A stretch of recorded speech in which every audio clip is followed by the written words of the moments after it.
Hello, everyone. You are in the right place tonight. Welcome back to Trials to Triumph. I'm Pastor Brad Closter. Thank you for being a part of what we're doing here. Whether you are part of our church family or not, we welcome you. You might be on our Facebook page or our YouTube channel. Whichever one it is, welcome aboard. Glad that you could be here. And you're never going to guess what we're talking about tonight. Well, if you've followed me for any length of time, I bet you do, because we have been talking about this subject for a while now, and I just can't seem to get rid of it. But we will, so someday. We're talking about ordinary people who do extraordinary things. The Bible is absolutely full of these examples, and we're going to talk about another one of those tonight. Now, tonight, I want to talk to you about a name that everybody's going to know. In fact, most unbelievers even know this name. But why would you talk about this if you're talking about ordinary people? Well, you'll see when we get there, but I want to talk to you about David. I want you to rewind the tape before David and Goliath, because everybody knows David and Goliath. Even the sinners on the street will know David and Goliath.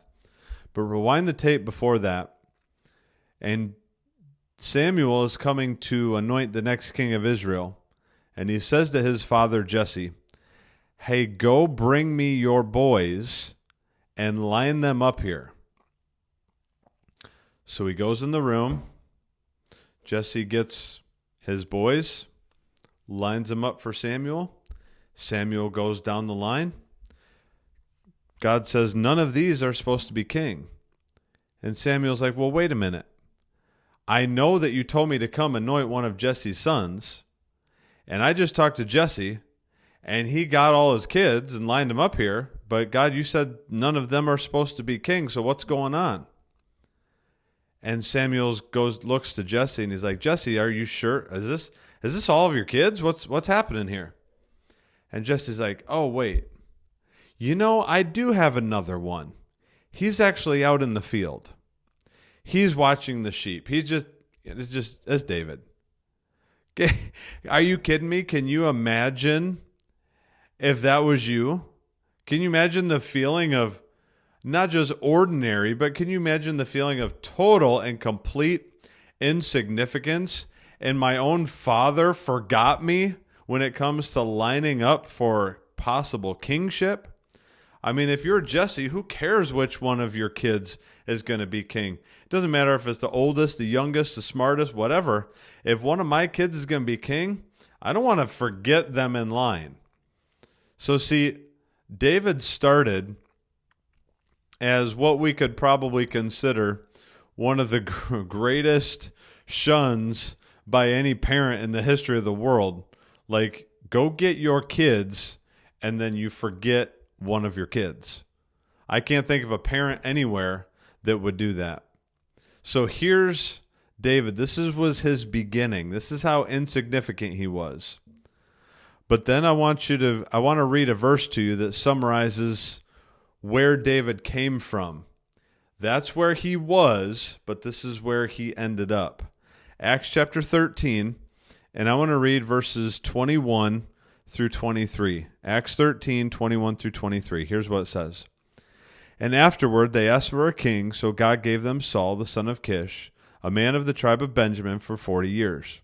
And when he had removed him, being God, he raised up for them David as king, to whom he also gave testimony and said, I have found David the son of Jesse, a man after my own heart, who will do all my will.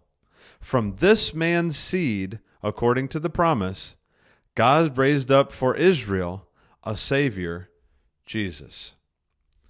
Now, hold on just a second. We went from, oh yeah, I forgot, I have another son, and he's out in the field, to God said, this is a man after my own heart, and I want Jesus to be in his lineage.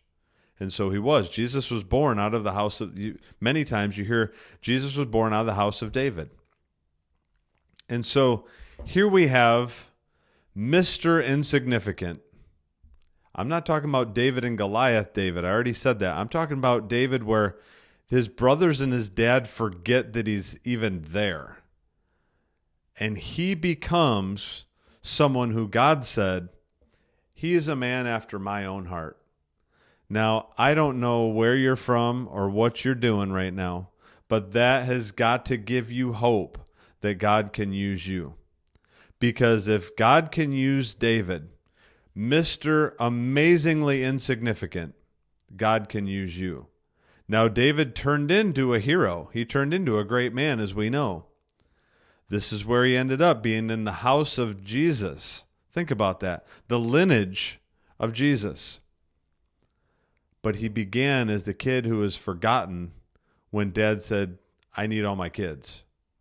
So, see, no matter who you are, no matter what you've done, it doesn't matter if you think you're Mr. or Miss Important or not, or if nobody even notices you.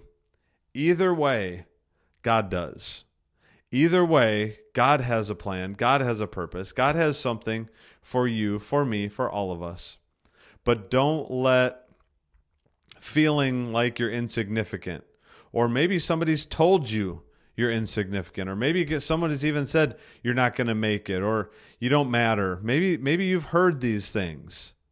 Don't let these things stop you from believing, because if God can use David and turn him from the guy who his dad forgot to somebody who everybody knows, don't think for a second that God can't use you.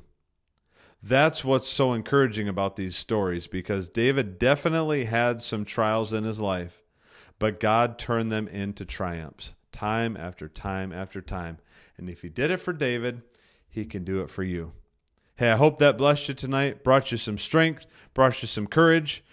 Don't forget, it doesn't matter if you think you're ordinary or not. God can use you to do some extraordinary things. Hey, thanks for listening. Give me your time. And I hope to see you again next time on our Trials to Triumph.